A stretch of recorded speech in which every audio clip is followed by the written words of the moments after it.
Welcome back to the next episode. If you loved the first one, then I don't know what's wrong with you, but we're absolutely delighted to have you back. And this week, we've got, as usual, Alan from Acumenica, our in-house accountant, Mark McLean from Straight Line Legal, who is a business lawyer, and me, Chris Thompson, financial advisor. As always, we're going to be talking the hot topics that apply to contractors, freelancers, and consultants. This week, it's a real juicy one. We're going to be talking IR35 and some of the things that you need to make sure that you get right and that you're thinking about when it comes to IR35 for your business. That's a lot of exciting stuff ready to come up. Before we get into the heavy stuff, it's nice to see you guys again. You boys been up to anything?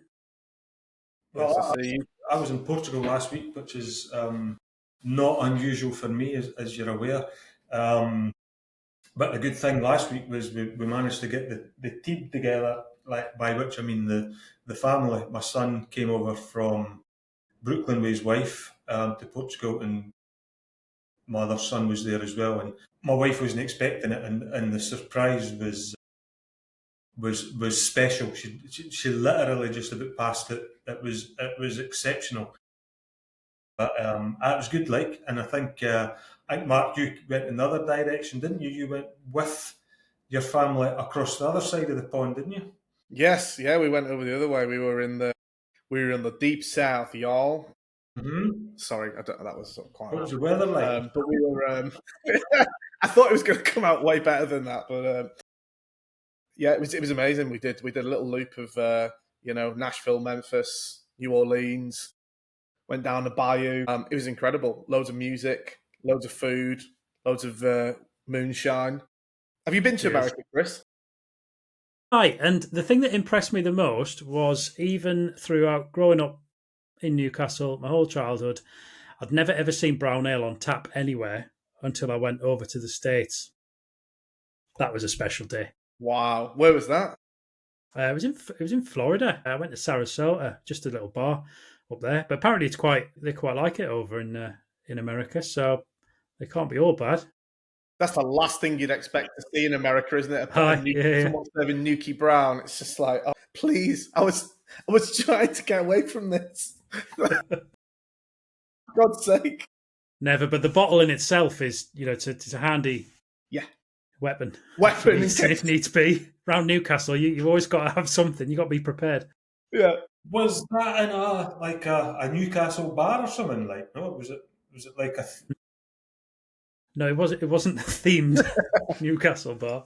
It was just a general bar that made all my dreams come true. Pudding. Is it peas pudding? Is that Newcastle? Ham and peas pudding sandwiches in a stotty. Yeah.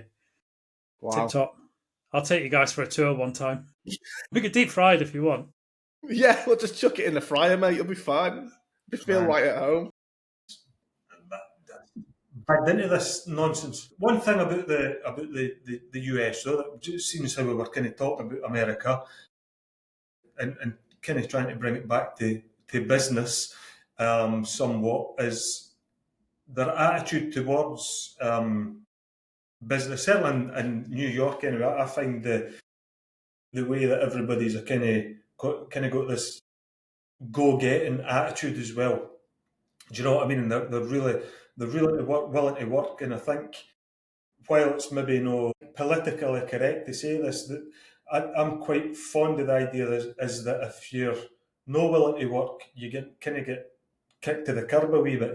It's maybe, it might be a wee bit extreme over there, but I'm all in favour of that. It's these guys that sit in their hole and expect a handout for the state. Is something that kind of winds me up. I've got to say, you go to America and it's you go to New York and you find that basically everybody's got to go and do their best and get on, because if they didn't, nobody's going to give them a couple of quid, and I'm all in favour of that. Yeah, I think America is, and I noticed this as well, I feel like the culture over there is a good example of capitalism to the max. Like, it is like extreme capitalist society, and compared to England anyway, I think. And for instance as well, I think on average you only get like 2 weeks holiday a year over there, and like when I was in private practice, I got 6. So Mhm. there's already like a cultural thing straight away there, about who has to work hard to, earn a living, etc. But yeah, Right. Come on then, Alan. Moving along nicely. Tell me, without we're limiting the F bombs as much as you can, what's been getting your gears this week? Well, nothing, obviously, because I'm the calmest man in the world. But I was on holiday last week and I came back and there was a few things. Again, it's LinkedIn. Now, you guys know that I'm a big fan of LinkedIn. I mean, the opportunities that LinkedIn affords people who are doing it the right way is pretty limitless. But there's a few things that piss me off quite badly with LinkedIn. We've talked about them in the past amongst the three of us. And one of the things that I've been finding that winds me up a wee bit is inspirational posts. These people who pretend that they're making posts to be inspiring, and basically it's just a kind of hidden brag. Rags to riches stories are seemingly. I don't know if it's the algorithm. I must have commented on a rags to riches story at one point. I mean, the comment might have been "This a load of shite," but it's still. It seems to be that the rags to riches stories are appearing on my feed quite a lot, and it winds me right up because the only person that's interested in a rags to riches story is other people who've got rags to riches stories to tell. You know what I mean? Everybody says, "Oh, it's inspiring for the masses." Nobody gives a fuck. Nobody cares. Sorry, you can edit that a bit, and it just winds me up. I can't believe it. And look at me. I was brought up on a council estate, and now I'm on a yacht. Do you know? So just get on with it. Tell me something that's of use to my business, no of use to your business, and that kind of massages your ego. That winds me up a wee bit.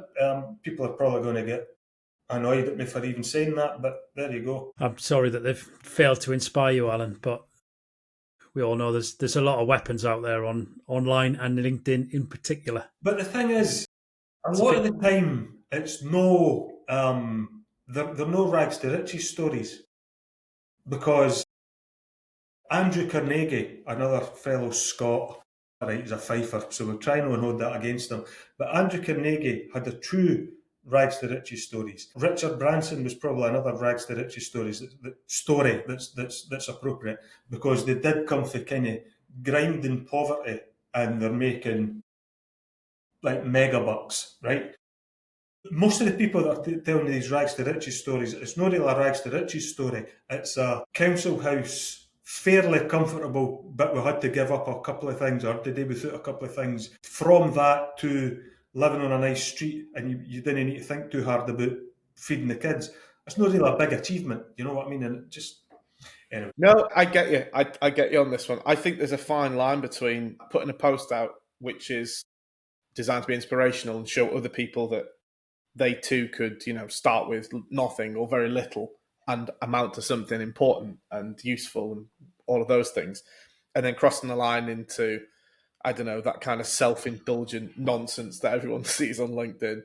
It is a fine line. I think it's nice to see that, to show other people who've come from a similar difficult starting position that it's possible, but it has to be genuine and it has to be something that's genuinely happened to that person. And a lot of I mean, you know how many people are fibbing on LinkedIn on a daily basis. I think that's probably one of the most irritating parts of that, based on what you've said, Alan, is just, it's that sort of X factor ploy, isn't it? It's like step one in building your LinkedIn brand, get everyone to feel sorry for you. I think it wouldn't be so bad if along the journey they'd been a bit more open and were like, Jesus Christ, this is an absolute battle. Mm-hmm. But that same person's been giving it the big one the whole time anyway. Yeah. It looks like it's riches to riches. And then they go, actually, nah, I was having you all on. I was completely broke and now I'm doing all right. And that's fine. Yeah. It can be inspirational, but I just think, as Mark says, it's self-indulgent, and it's really basically what they're really saying. Maybe not everybody. Sorry if what I'm saying here isn't the facts for you, but as people are saying, look at where I started and look at where I am now. That's how that's how great I am. That's what I feel. Yeah. It's the humble brag, isn't it? It's like, for someone for someone with nothing to be as good as I am, guys, come on, Yeah, I get it. Nice. Well, I'm glad you haven't disappointed, Alan. No. I mean, I knew you'd have something. I've been on holiday for 10 days, so I mean, I'm fairly chilled. This is chilled, Alan. Brilliant. God. Well, so topical little treats for this week then. I've seen some pretty cool tech that I thought I'd just bring up to share with people who haven't come across it before. I think you guys have used something similar, but I only had my eyes opened up to it the other week. One of these transcription tools. What I'm doing, a lot of stuff is either face-to-face or on Zoom, and the notes that I need to take are just all-encompassing, and I can't properly listen to people and take notes at the same time. And I'm late to the party, but I used an app called Otter AI. I think you guys have got a different. Is it Fathom that you guys use?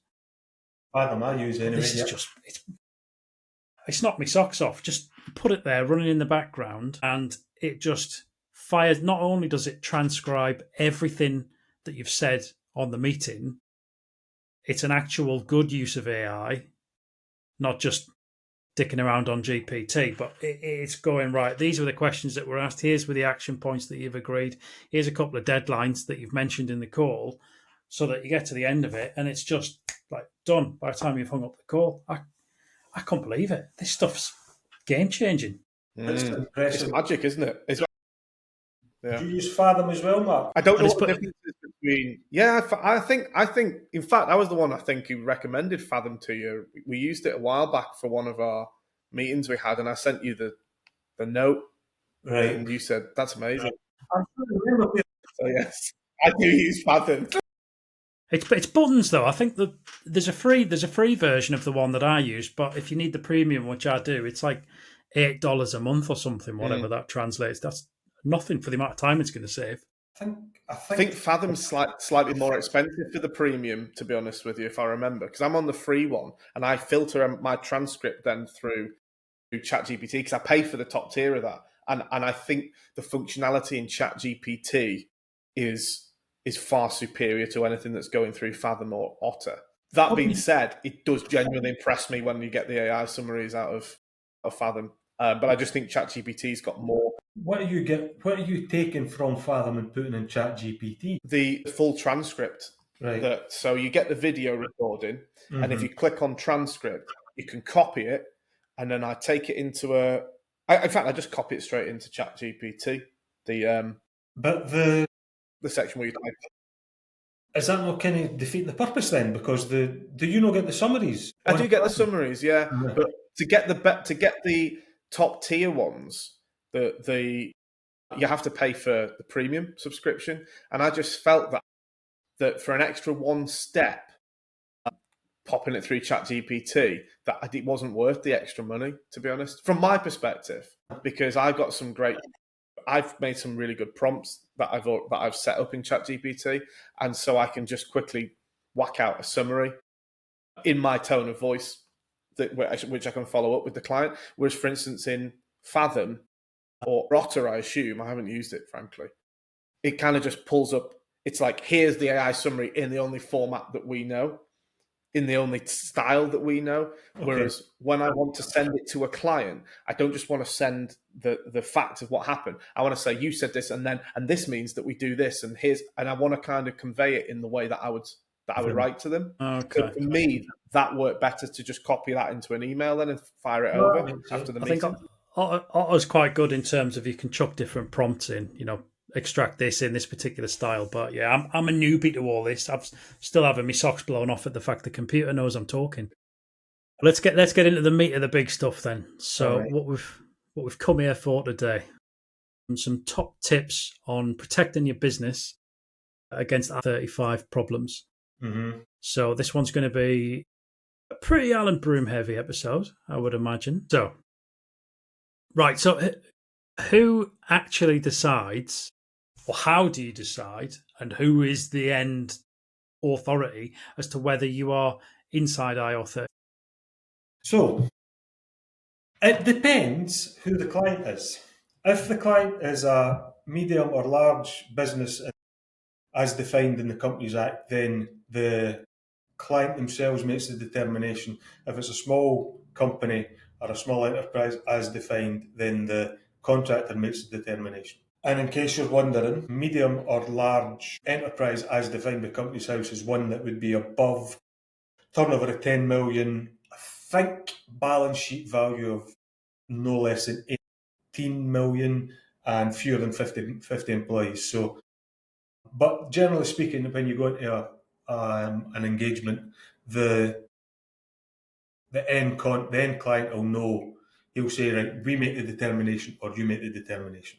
But that's the kind of round numbers that you're talking about. And how they make the determination is a whole different set of criteria. It's a major problem. Generally speaking, Mark might be able to chime in here a wee bit because he knows about the kind of things that you need to be aware of. And there are three tenets that we need to apply: direction and control, mutuality of obligation, and I'm going to get Mark to explain that one because I didn't love it, and I always find it kind of difficult to explain. And the right of substitution, which is fairly obvious. So there's a whole load of questions that you've got to ask. There's a load of tests that you can take. The CEST is one that you can do to determine what your status is, but it ultimately comes down to these three tenets that we've discussed. So mutuality of obligation, direction and control, and right of substitution.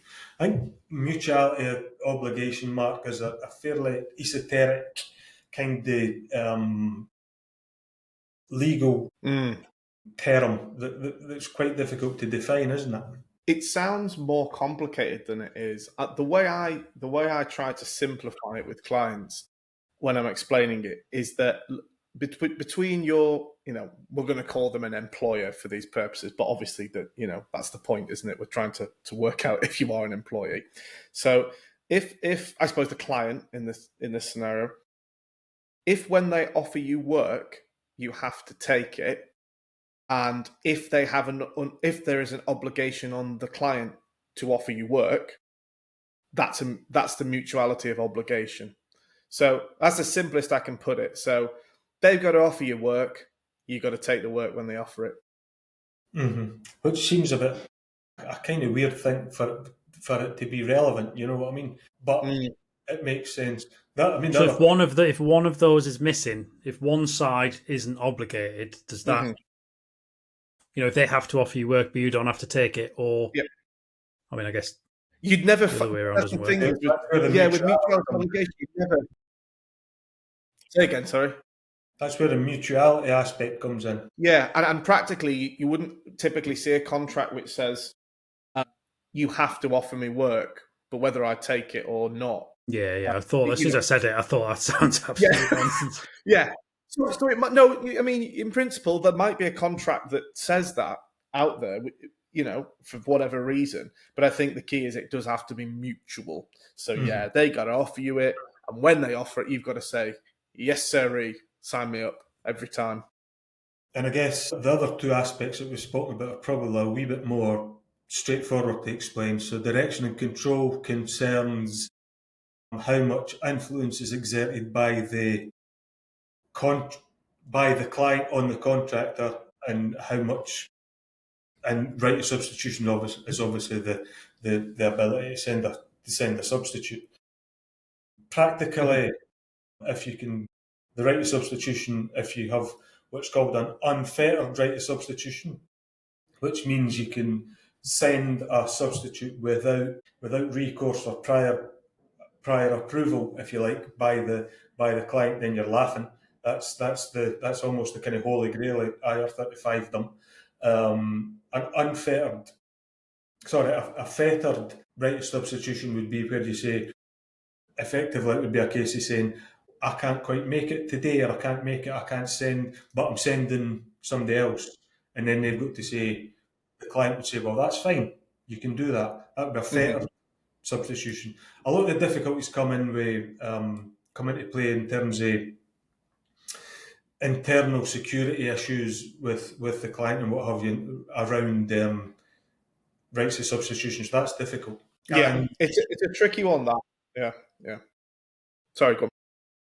but if you can send someone and it's unfettered and you've proven you can prove that it's happened, which is again was a good one, rather than it being a kind of just in the contract for convenience's sake.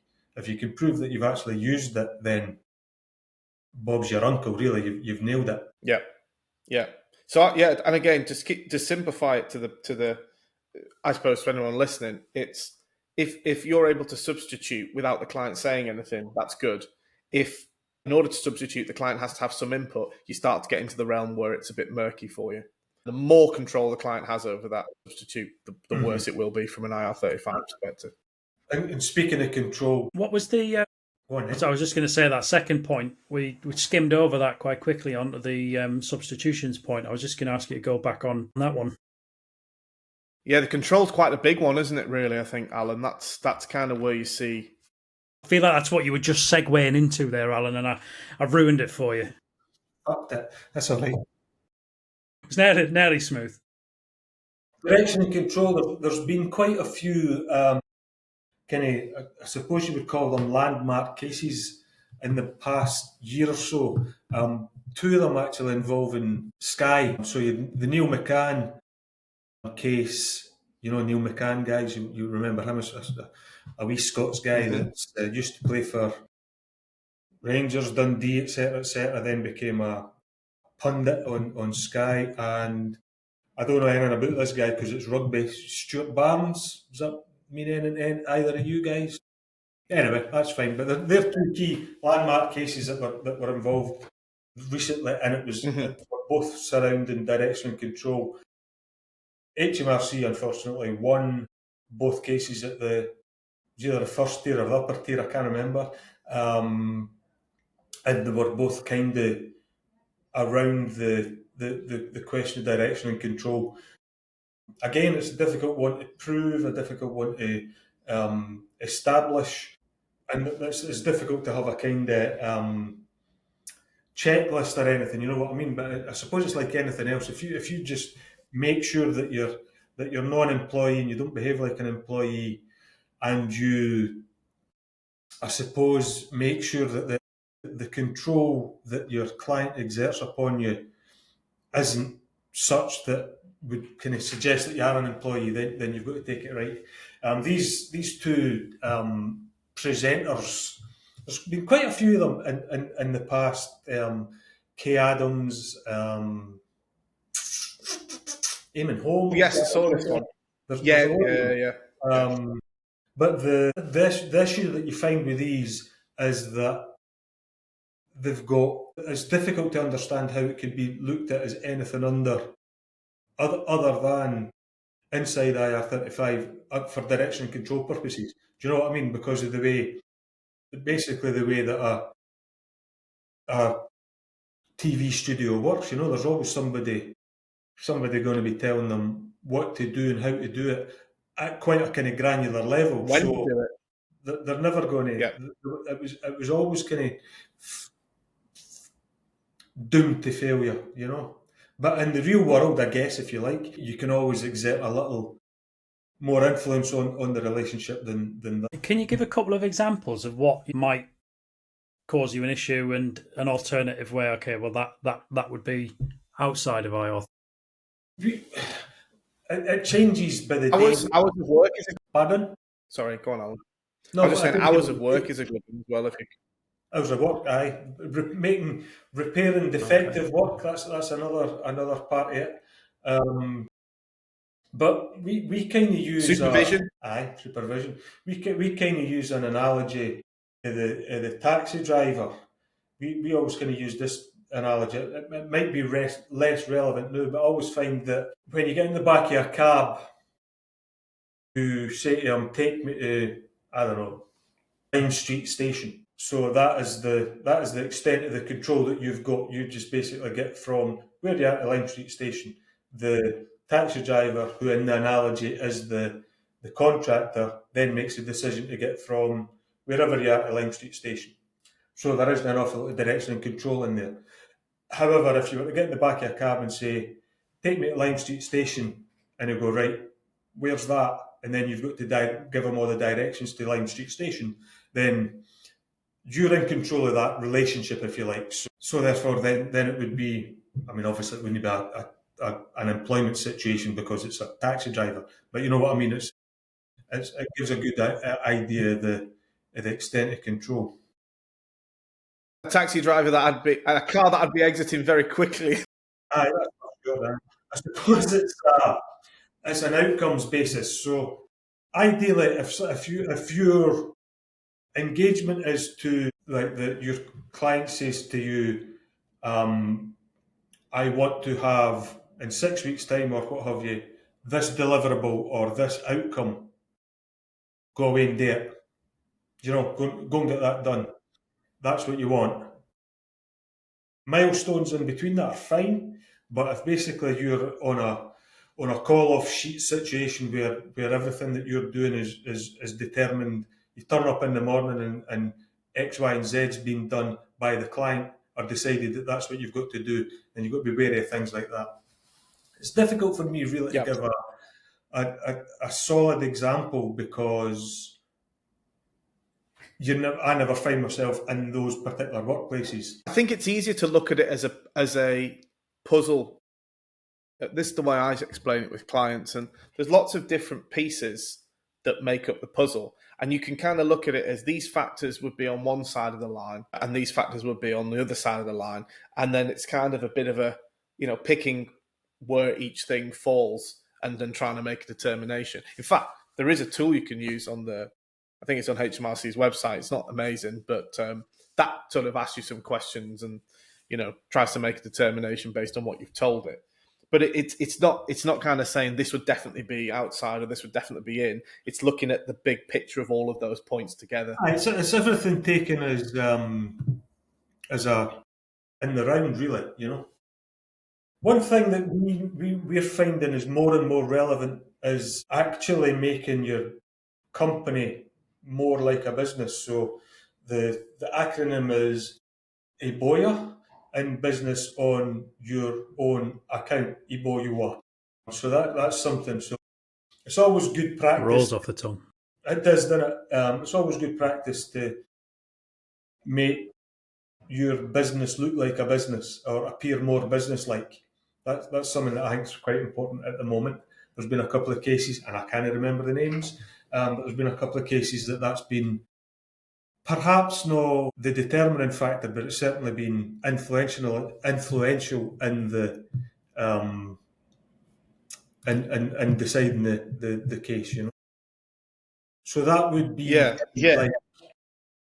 So I mean, everybody knows about what a business is like and what an employment is like. So having business cards, sort of separating yourself from the contractors, from the differentiating yourself from the employees on site as well is important. So no turning up and getting your dinner at the canteen and looking for staff discounts, silly wee things like that. No attending staff daily huddles or all hands meetings and what have you. No having a lanyard that says staff on it. That doesn't really help. Not referring to yourself as staff. Do you know what I mean? If somebody says to you, I suppose it's a fairly good kind of litmus test, I suppose. If somebody was to say to you, "Where do you work?" If your knee-jerk reaction is to say, "I work for myself," or if your knee-jerk reaction is to say, "Oh, I work at RBS," or what have you, then I suppose that would maybe be a decent indicator towards how you deal with things and how what you perceive to be the case.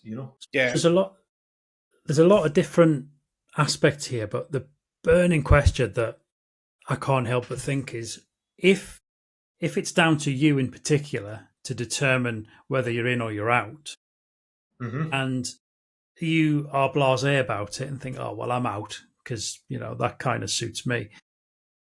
If you do get caught with your pants down, what are the implications here? Well, it can be significant. So If you've made the determination yourself, do you mean? Yeah, I'm saying someone's determined themselves, decided, I want, I'll consider myself out because that works better for me, and I'll probably, no one will probably question it. I'll be fine. Well, if nobody questions it, then you will be fine. Really, that's the ultimate reality. The problem that arises would be if you had an HMRC investigation, or if anywhere along the supply chain has an HMRC investigation, there's going to be trickle down or trickle up. But ultimately, what happens is the tax and national insurance that HMRC have calculated that has been lost. So you pay if you're in a self-employed situation, right? Say that you've paid, I don't know, 10 grand a year for 5 years. So you paid 50 grand in tax, including PAYE and corporation tax. So all tax, if you like. If that determination, if you go through the inquiry, the various inquiries happens, and it turns out that you should have paid 100 grand if you were in a inside situation. So if you're an employee, then there's a 50 grand hole. You're going to get clipped for that, and then on top of that, penalties and interest. The interest is basically the standard interest charges. I'm not going to bore you with what those are, but they're basically the same as a bank loan, more or less. And then penalties can be up to 100% of the tax, right? So if it's 50 grand tax that's missing, you can double that potentially for penalties. HMRC have got a way of calculating penalties in terms of, I'll pull it up and I'll tell you exactly what it is. But so they start at 100% and then it comes down based on cooperation, seriousness, whether you've done it on purpose. What's that? What's the word for whether you've done it on purpose, Chris? Intention? Intent, I guess, is it? Yeah. And stuff like that. Bear with me and I'll tell you about that. Jeez. And as a point on this, Alan, if you've got an advisor to help you with working this out in the first place, but HMRC disagrees with that assessment, is that going to help to go some way towards reducing the penalty? I mean, if you've got you would like to think that if you've got an advisor that's on the ball, that they're going to help you. And to navigate the process and therefore mitigate the penalty somewhat. If you kind of stick your head in the sand, and if you determine that what they're saying is wrong and what you're saying is right, then you're not going to get you're not going to get the penalty mitigations. Just having an advisor helping you doesn't necessarily reduce the penalties, but it's what that advisor advises you that would help reduce the penalties. And a lot of the time, if you get an assessment and you've got an advisor that looks at it and says you're caught here, you should have been inside, and it turns out you've been claiming to be outside, then you then got to go and Do you see many assessments in the real world, Alan? Huh? Do you see many people getting assessed in real world? I mean, in terms of my client base, I've been quite lucky. We've only had a couple of HMRC inquiries, and they were both found in our favour, or in our client's favour. So I've never actually seen, literally, like, I've never represented somebody who's had an IR35 inquiry that's went south, which I'm quite pleased with. But Imagine though that I appreciate I'm quite lucky as well. That client going through it's got to be pretty stressed though, haven't they? Can't be nice.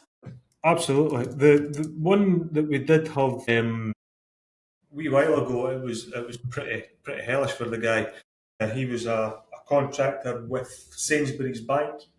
I don't know if I can say that or not, but I will. And it took 18 months to get any information from HMRC. Granted, there was a few issues that didn't help. Was one that was COVID came into play and slowed things down. The representative in Sainsbury's Bank changed HR details or something. I can't remember what it was. There was a problem there to get information, and HMRC, there was like 6 different people was case managing it for HMRC. So, I mean, it can be stressful, but it was made more stressful by the fact that HMRC kept changing the represent case manager. But it's a hugely stressful thing. Of course it is. Right, guys, come on then. So you've given us the ins and outs, bored us half to sleep, and terrified the life out of us. Top, 5? Give us your top 5 tips as to how we're not going to fall foul of this and come unstuck. All right. I'll let you go first, Alan. Go on. The first thing that I would say is, we mentioned in business on your own account. I think that's an important thing, is you don't act like an employee and you differentiate yourself from the employed workforce at your site or at your client. Yep, great one. I'll another one I would say is to make sure you know what you need in your contract to be outside of IR35. We've talked about this already. Mutuality of obligation. So make sure in your contract there's no obligation on the client to give you work, and there's no obligation in the contract on you to take it. Direction and control. So make sure in the contract you've reflected that you have basically discretion on how you do things, on your hours, on how you do the work, your methods. Make sure there's limited supervision, all of those kind of things. And then, of course, the big one we talked about, the right of substitution. So the best one for you would be to have a total unfettered right. So basically, the client has no say. You can bring in anyone you want at any time. Yep. And it's probably worth mentioning, so that you need to work with your supply chain in this respect. So possibly, but not unlimited to, there's at least going to be your company, your company, an agency or a consultancy, or an agency and a consultancy, and then the end client. It's worth working with that. It's worth taking time and working with each part of the supply chain to make sure that the contracts, upper, lower, so you've got your upper contract, which would be the contract between you and the agency, and then the upper contract, did I say that? Sorry. So you've got your lower contract, which is between you and the agency, or your company and the agency, and then you've got the upper contract, which is between the agency and the end client. Those have got to be matching, and importantly, they need to match the actual working conditions rather than just a sham contract. You need to work within the whole supply chain to make sure that it all complies rather than just a part of it, Yeah, great point. And again, just to add on to that, I think, is to just make sure you are staying compliant. So, we mentioned earlier the contract and what clauses need to go into that, but this is a holistic approach here. So you need to absolutely make sure that your working practices reflect what your contract says. They need to be mirroring each other and tied together for the whole duration of your arrangement. So keep it under review. And obviously, if any changes in the law happen, make sure you keep that under review, check your contract, check your working practices. Definitely. And it's worth making sure that you're insured against potential IR35 problems. I mean, everybody knows of the insurances that you need to run a business: employer's liability, public liability, and professional indemnity, probably. On top of that, you want to get yourself tax inquiry insurance, which will cover you for the fee or the costs involved in getting an inquiry. So that's an important thing, because it can run into thousands, tens of thousands, really. So you want to insure yourself against that. Yeah, I think they're good. Those are some good tips there, Chris. No, it's pretty solid. I didn't even know tax inquiry insurance existed. Every type of insurance exists. I was on mute there. I muted myself because I was going to an coughing fit. Coughing up a lung. I fucking wasn't finished. Sorry, I thought you were done. You want to be insured against. There's two potential levels of insurance that you can get when IR35 inquiries are involved. One is you can get tax inquiry insurance, which basically covers you for the cost of professional costs involved in an inquiry. So basically, your accountant's fees and any representation. That's important. And it's bobbies, it can be about 100 quid a year will get you like 100 grand to cover. And I mean, there's another that you can get actual IR35 insurance that covers the tax as well. And actually, it can serve as a fairly strong indicator towards whether you're inside or outside IR35, because your insurer probably won't offer cover if he thinks that you're inside IR35 anyway. So that can be quite a security blanket, really. It's worth thinking about. Yeah. And I think, remember we had a conversation with Seb Malley at Kudos. I think Kudos offer a fairly good product in that respect, so it's worth looking at.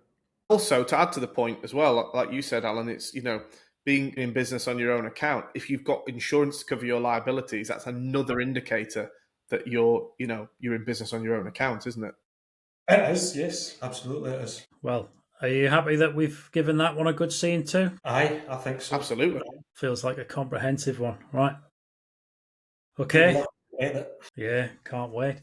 And if you're still listening at this point, we are looking now to add some more topics, and we want to hear from you, really, whatever's on your mind. Can be as broad a question or as specific a question as you want to ask, even if it's something to do with your business. Pop us a question. We've got an email address, which is pod at bwbtb, as in Blokes with Beards Talk Business, bwbtb.co.uk. Send them in and we'll dedicate a future show to answer your question. Can't ask for more than that, can you? Right. Yes. Okay. Well, that's it for this one, and we'll see you next time.